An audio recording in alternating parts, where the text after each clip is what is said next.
படத்தோட தொடக்கத்துல மேசன் கேமி என்ற ஒரு கப்பல் வந்து ஜெட் மூலியமா ஏலத்துக்கு வராங்க. இவங்க 2 பேரையும் நகரத்துல இருக்கும் ஒரு பெரிய பணக்காரர் தான் ஜெட் மூலியமா ஏலத்துக்கு அழைச்சிருக்காரு. இங்க வந்து நம்ம ஹீரோ, ஹீரோயினி ட்ரிங்க் பண்ண போறாங்க. ஏன்னா ஏலம் ஆரம்பிக்க கொஞ்சம் லேட் ஆகும் என்ற காரணத்தினால தான். இப்ப இவங்க ட்ரிங்க் பண்ணும்போது அங்க இருக்கிற ஒருத்தன் அவங்கள வரவேற்றான். அதுல ஒருத்தன் சொல்றான், இவங்க பார்த்தா பெரிய பணக்காரர் மாதிரி தெரியுது அப்படின்ட்டு. இப்ப நம்ம ஹீரோ, ஹீரோயினி கிட்டயும் ஒரு வயதான ஆள் வந்து பேசுறாரு. அந்த ஆள் தான் இந்த ஏலத்தையே நடத்தக்கூடிய பெரிய பணக்காரர். இப்ப அவர் சொல்றாரு, ஏலம் விட இன்னும் 2 மணி நேரம் ஆகும் அப்படின்னு சொல்றாரு. அதுக்கு இவங்க 2 பேருமே கண்டிப்பா நாங்க வெயிட் பண்ணி ஏலத்துல கலந்துக்குவோம் அப்படின்னு சிரிச்சுக்கிட்டே சொல்றாங்க. இப்ப நம்ம ஹீரோ என்ன பண்றாரு, அந்த பணக்காரர்கிட்ட நீங்க ரொம்ப அரிதான கார்லாம் வச்சிருக்கீங்களாமே அப்படின்னு பேச ஆரம்பிக்கிறாரு. அந்த பணக்காரரும் ஆமாங்க என்கிட்ட இருக்கு, நீங்க பார்க்க விரும்பினா நான் காட்ட ரெடியா இருக்கேன் அப்படின்ட்டு அவரும் கார்களை காட்ட ஒத்துக்கிறாரு. பணக்காரர் உடனே நம்ம ஹீரோவையும் ஹீரோனையும் அவருடைய கார் கலெக்ஷன் இருக்க கார் கராஜுக்கு கூட்டிட்டு போறாரு. இப்ப அவர் வந்து கராஜில் இருக்கிற எல்லா கார்களையும் பத்தி விளக்கிக்கினே இருக்காரு நம்ம ஹீரோக்கும் ஹீரோனுக்கும். இந்த கார்கள் எல்லாம் ரொம்ப அரிதானது, அது மட்டும் இல்ல விலை மதிப்பு இல்லாதது அப்படின்ட்டு பணக்காரர் சொல்றாரு. இப்ப அவர்கிட்ட இருக்கிற கலெக்ஷன்லயே பெஸ்ட் காரான ஒரு காரை வந்து இப்ப நம்ம ஹீரோக்கும் ஹீரோயின்கிட்ட காட்டுறாரு. அந்த காரோட மதிப்பு வந்து 20 மில்லியன் மதிப்புடையது அப்படின்ட்டு பணக்காரர் சொல்றாரு. மேலும் பணக்காரரா இருக்கிறவங்க எல்லாம் இது மாதிரியான கார்கள் வச்சிருப்பாங்களோ, அந்த கார்களை அவங்க விற்க மாட்டாங்க அப்படின்ட்டு அந்த பணக்காரர் நம்ம ஹீரோ கிட்ட ஹீரோயின் கிட்ட கூறுறாரு. இப்ப நம்ம ஹீரோ என்ன பண்றாரு, நானும் என்னுடைய காதலியும் இந்த வண்டியில ஏறி ஒரு ரவுண்டு போக முடியுமா அப்படின்னு கேட்க, அந்த பணக்காரர் எந்த ஒரு தயக்கமும் இல்லாம கண்டிப்பா போயிட்டு வாங்க அப்படின்ட்டு சிரிச்சுக்கிட்டே சொல்றாரு. இப்ப நம்ம ஹீரோ காரோட இன்ஜினை ஸ்டார்ட் பண்றாரு. காரோட இன்ஜின் ஸ்டார்ட் ஆன உடனே நம்ம ஹீரோ அவரோட வேலையை காட்ட ஆரம்பிக்கிறாரு. அதாவது அவருடைய டீமுக்கு இன்ஸ்ட்ரக்ஷன் கொடுக்க ஆரம்பிக்கிறாரு. ஹீரோ அவங்க டீம்ல இருக்கிற ஹேக்கர் கிட்ட சொல்லி எல்லா சிஸ்டத்தையும் ஹேக் பண்ணு அப்படின்னு சொல்றாரு. இப்ப ஹீரோவோட டீம் மெம்பர்ஸ் எல்லாமே கார்களை சுத்தி வலிக்க ஆரம்பிக்கிறாங்க. நம்ம ஹீரோக்கும் ஹீரோ டீமுக்கும் ஸ்டார்டிங்ல இருந்தே இந்த கார் மேல ஒரு கண்ணா இருந்தது. இப்ப நம்ம ஹீரோவும் ஹீரோயினும் கார் எடுத்துட்டு வெளியே கிளம்புறாங்க. வெளியே போயிட்டு அந்த காரை வேற ஒரு வண்டியில மாத்துறாங்க. இப்ப ஹீரோ பிளான் பண்ணபடியே அந்த காரை கடத்திட்டாங்க. இதனால ஹீரோவும் அவங்க டீம் மெம்பர் எல்லாருமே சந்தோஷமா இருக்காங்க. ஏன்னா அவங்க கடைசியா கடத்த போற கடத்தல் வேலையே இதுதான், இதுவும் நல்லபடியா முடிஞ்சிச்சு அப்படின்னு டீமோட சந்தோஷமா இருக்காங்க. கொஞ்ச நேரம் கழிச்சு FBI அவங்கள துரத்திட்டு வராங்க. நம்ம ஹீரோக்கு ஒண்ணுமே புரியல. அவங்களுக்கு இந்த விஷயம் எப்படி தெரிஞ்சது அப்படின்னு ஒரே குழப்பத்துல இருக்கும்போது அதே நேரத்துல ஹேமி கண் எடுத்து ஹீரோ முன்னாடி நீட்டுறாங்க. இப்ப நம்ம ஹீரோ கூட இருக்கிற ஹேமி வந்து 2 வருஷமா நம்ம ஹீரோ பக்கத்திலேயே இருக்காங்க. அவங்க டீம் ஆளுங்க எல்லாரையும் பிடிக்கிறதுக்காக FBI அனுப்பப்பட்ட ஆள் தான் இவங்க. ஆனா நம்ம ஹீரோக்கு இப்படி எல்லாம் நடக்கலாம் என்று ஏற்கனவே தெரிஞ்சிருக்கு. இருந்தாலும் ஹேமி அவரை ஏமாத்துனதை அவரால் தாங்கிக்க முடியல.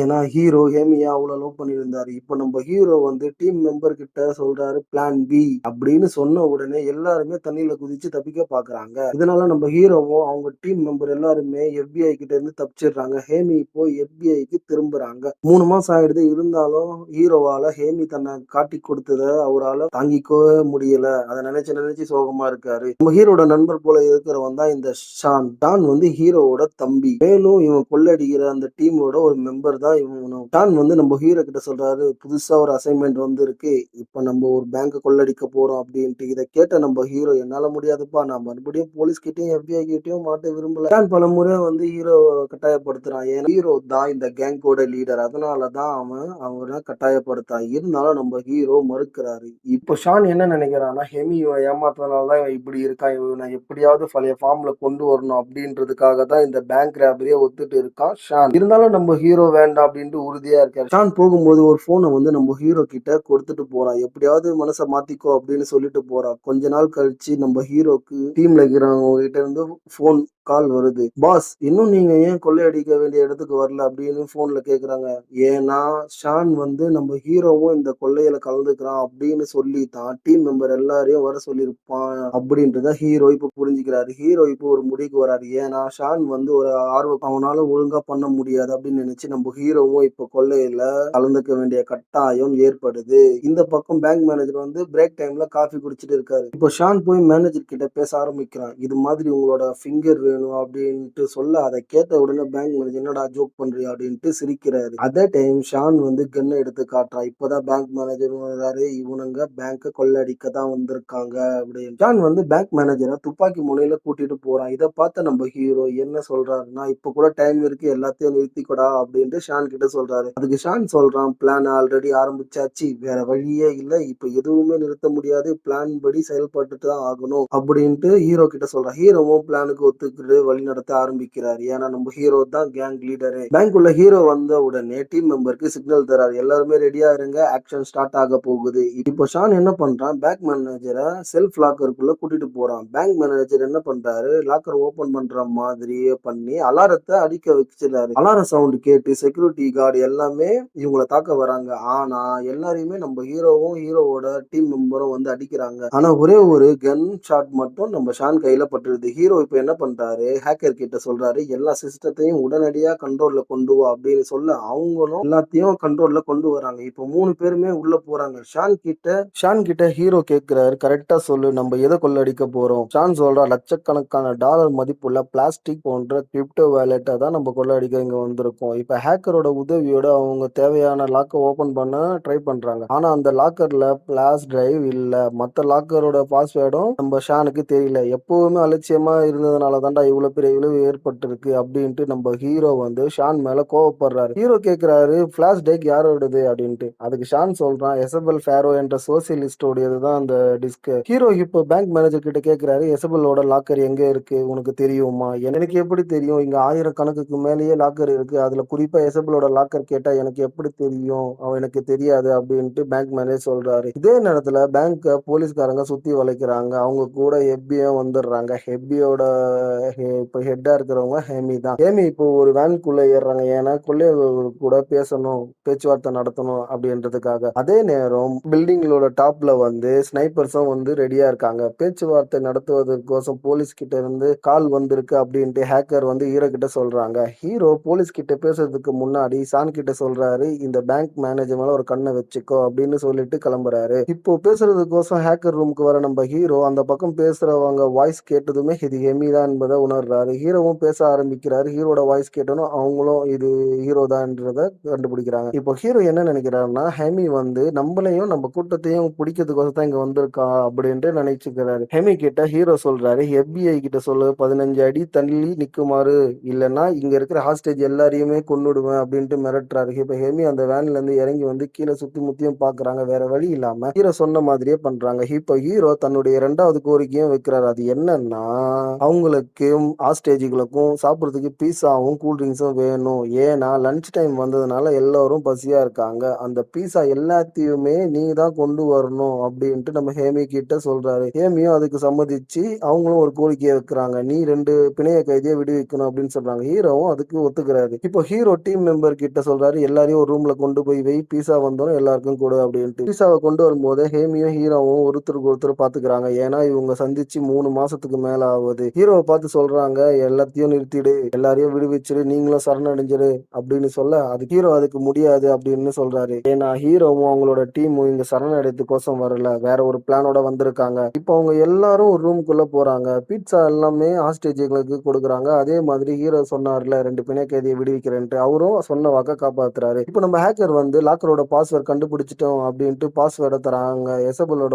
லாக்கரை இப்போ ஓபன் பண்ண பாக்குறாங்க. இப்போ ஹீரோ சொல்றாரு, சீக்கிரமா போயிட்டு அந்த லாக்கரை செக் பண்ணு அப்படின்னு. ஆனா சானோட கேர்லெஸ்ஸால அவன் வந்து கன்னை மேல வச்சுட்டு இருப்பான். அதே நேரம் பேங்க் மேனேஜர் அந்த கன் எடுக்க பார்க்க 2 பேருக்குமே மோதல் ஏற்படுது. பேங்க் மேனேஜர் ஷானை தாக்கிட்டு அங்கிருந்து தப்பிச்சு ஓட பாக்குறாரு. இப்போ ஹீரோ லாக்கர் ரூமுக்கு வராரு. லாக்கர் ரூமுக்கு வந்த உடனே ஷான் கிட்ட சொல்றாரு, போய் அந்த பேங்க் மேனேஜரை துரத்தி போடுறா அப்படின்ட்டு. லாஸ்டா நம்ம ஹீரோவே பேங்க் மேனேஜரை பிடிச்சி ஹேக்கர் கூட உட்கார வச்சிருக்காரு. பேங்க் மேனேஜர் சொல்றாரு, எசபெல் லாக்கர் வந்து ஒரு ரகசியமான அறையில தான் இருக்கு, அது எங்க இருக்குன்னு தெரியாது. இப்போ ஹீரோவும் மத்தவங்களும் சொல்றாங்க, அதை நம்ம எப்படி கண்டுபிடிக்கிறதுன்னு. பேங்க் மேனேஜர் சொல்றாரு, ஹெசபெல் ஃபேரோ ஹேபல் சலசார் என்ற கூட்டு நிறுவனத்தோட எஜமானி தான் அது, அது ரொம்ப பாதுகாப்பா இருக்கு அப்படின்னு சொல்றாரு. நீங்க எல்லாருமே ஹேபல் சலசார் யாருன்னு முதல்ல தெரிஞ்சுக்கணும். ஹேபல் சலசார் ரொம்ப செல்வாக்கு மிகுந்த நபர்கள்ல ஒருவரனும், உலக பணக்காரர்கள ரொம்ப முக்கியமானவரனும், அரசாங்கமே அவரை மதிக்கத்தக்க ஆளா பாக்குதுன்ட்டு அரசு அதிகாரிகள் பண்ண ஊழல் குற்றங்கள் ஃபைல் எல்லாமே ஹேபல் சலாசார் கிட்ட தான் ஒப்படைச்சிருக்காங்க அப்படின்ட்டும் விளக்கி கூறுறாரு பேங்க் மேனேஜர். அந்த ஃபைல் அடைவதுக்கோசம் அவங்க ஹாஸ்டேஜை கொல்ல கூட தயங்க மாட்டாங்க அப்படின்னு சொல்றாரு. இப்ப ஹீரோ சலாசாரை பாதுகாப்பா எடுத்து போகணும் என்ற முடிவுக்கு வர, அதே நேரத்துல அமைச்சர் மற்றும் அவருக்கு கீழ் பணி வேலை செய்யறவங்க பலரும் வராங்க. மந்திரி ஹேபல் சலாசிலின் வலது கைக்கும் வராரு. அதாவது ரைட் ஹேண்டும் அங்கதான் வராரு. அந்த ரைட் ஹேண்ட் சொல்றாரு FBI கிட்ட, நீங்க உள்ள போயிட்டு எல்லாரையும் கொல்ல வேண்டியது தானே அப்படின்னு கேட்க, அதுக்கு ஹேமி சொல்றாரு, அவங்க கிட்ட பணைய கைதிலாம் இருக்காங்க, அதனாலதான் உள்ள போக முடியல, அவங்க கிட்ட பேச்சுவார்த்தை நடத்திட்டு இருக்கோம் அப்படின்னு சொல்றாங்க. நீங்க எல்லாம் விடுங்க, நான் CIA ஏஜென்ட் கிட்ட சொல்லி இதை முடிக்க பாக்குறேன். ஹேமிக்கு இப்போ என்ன நடக்குதுன்னே புரியல, ஏதோ தப்பா இருக்கு அப்படின்னு அவங்க என்ன பண்றாங்க, அவங்களோட மேல் அதிகாரி கிட்ட கால் பண்ணி இதை பத்தி சொல்றாங்க. வேற வழி இல்ல, அமைச்சர் 6 மணிக்கு மேலதான் CIA ஏஜென்ட்டை அங்க கொண்டு வருவாரு அப்படின்ட்டு சொல்றாரு. ஏன்னா மேல் அதிகாரியும் எசபெல் சாரோட அல்ல கைதான், மேலும் அந்த CIA அதிகாரியோட தலைவரும் அல்ல கைதான். இந்த பக்கம் அந்த 3 பேருமே ஒரு பாதுகாப்பான இடத்துக்கு போகும்போது ஒரு சுவரை கண்டுபிடிக்கிறாங்க. தயக்கமின்றி அந்த சுவரை அடிக்கிறாங்க. அது பிறகு அது உள்ள ஒரு சின்ன செங்கல் சுவரை பாக்குறாங்க. அதையும் அழிக்க வேண்டிய நிலைமை இருக்கிறதுனால அழிக்கிறாங்க. பணைய கைதிகள் அனைவருமே இந்த சவுண்டை கேட்டு அலறாங்க. இப்ப ஹேக்கர் இந்த டீடைல் எல்லாம் சொல்லிட்டு இருக்கும்போது ஹேக்கருக்கு தேங்க்ஸ் சொல்லிட்டு ஷானும் ஹீரோவும் வேற ஒரு இடத்துக்கு போறாங்க. அவங்க 3வதா சுவர் அழிக்க வேண்டியதுல துரதிருஷ்டவசமா அந்த சுவர்ல ஒரு ஸ்டீல் தகடு இருக்கு.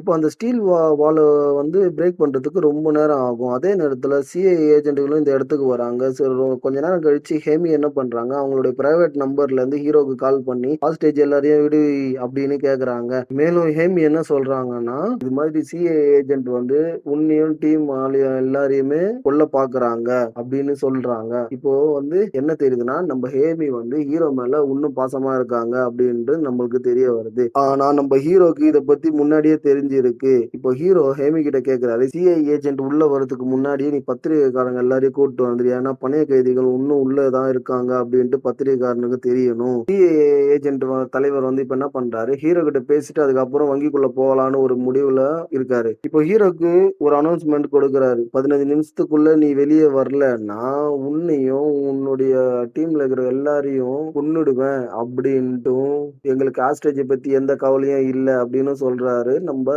CIA தலைவர். இதுக்கு நம்ம ஹீரோ என்ன சொல்றாரு தெரியுமா, பத்திரிகைக்காரர் எல்லாமே வந்துட்டாங்க, இங்க இருக்கிற ஆஸ்ட்ரேஜ் பத்தி எல்லாம் உங்களுக்கு தெரியும் அப்படின்ட்டு சொல்ல, இத கேட்டவன CIA தலைவர் என்னடா பண்றதுன்னே தெரியாம முழிக்கிறாரு. ஏன்னா பத்திரிகையாளர் எல்லாமே பேங்க் முன்னாடி தான் நின்னுட்டு இருக்காங்க. 15 நிமிஷத்துக்குள்ள நீங்க சரணடைனா உங்களையும் உங்க குழுவையும் நாங்க கொன்னுடுவோம் அப்படின்னு திரும்பவும் CIA ஏஜென்ட் சொல்லி மிரட்டுறான். இந்த நேரத்துல தான் ஷான் 3வது ஸ்டீல் சுவரையும் ஓபன் பண்ணிடுறான். இப்போ ஹீரோ ஹேபல் சலாசருக்கு சொந்தமான ஒரு டிரைவ் அங்க இருந்து இருக்கத்த பாக்குறாரு, அதையும் எடுத்துக்கிறாரு. இப்போ ஹீரோ சொல்றாரு ஹேக்கர் கிட்ட, நீ எப்படியாவது இதை ஆக்ட் பண்ணி இதுக்குள்ள நுழைஞ்சிடு, இதுல என்ன இருக்குன்னு நம்ம தெரிஞ்சுக்கணும். ஆனா துரதிருஷ்டவசமாக இவங்களுக்கு கிட்ட டைம் கம்மியா இருக்கு. CIA 15 நிமிஷம் கொடுத்தாங்கல்ல, இப்போ இவங்க கையில 8 நிமிஷம் தான் மீதி பாக்கி இருக்கு. இப்போ ஹீரோ என்ன பண்றாரு, டைம் இல்லைன்ற காரணத்தினால ஹாஸ்டேஜ்ல இருக்கிற எல்லாரையும் ஒருத்தரா ரிலீஸ் பண்றாரு. இதனால CIA ஏஜென்ட் உள்ள வராம அங்கேயே இருக்காங்க. நம்ம ஹீரோக்கும் டைம் கொஞ்சம் கிடைக்குது. இந்த பக்கம் நம்ம ஹேக்கரும் விடாம முயற்சி பண்ணி உள்ள போக பார்த்துட்டே இருக்காங்க. இப்போ ஷான் என்ன பண்றான், கடைசியா பேங்க் மேனேஜரை வெளியே அனுப்புறான். இப்போ ஹீரோவோட டீம் மெம்பர்ல ஒருத்தரா வெளியே வராங்க.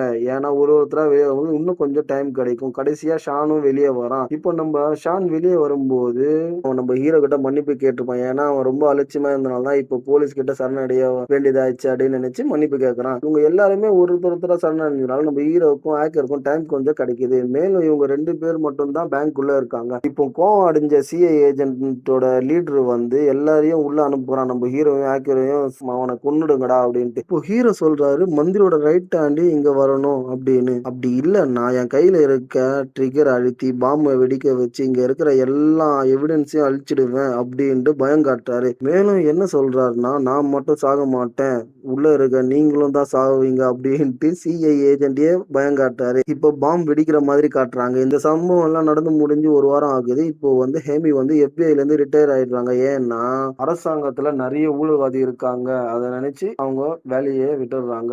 இப்போ அவங்க ஒரு சொகுசு ஹோட்டலுக்கு போறாங்க. இப்போ பீச்ல நம்ம ஹீரோ உட்கார்ந்துட்டு இருக்காரு. நம்ம ஹீரோயினுக்காக தான் ஒரு ஆரம்பத்துல இருந்து காத்துட்டு இருக்காரு. இப்போ என்ன தெரியுதுன்னா, இவங்க 2 பேருமே பிளான் பண்ணி தான் இந்த ஸ்கெட்ச போட்டிருக்காங்க அப்படின்ட்டு நம்மளுக்கு தெரிய வருது. இப்போ ஒரு சின்ன பிளாஷ்பேக் காட்டுறாங்க.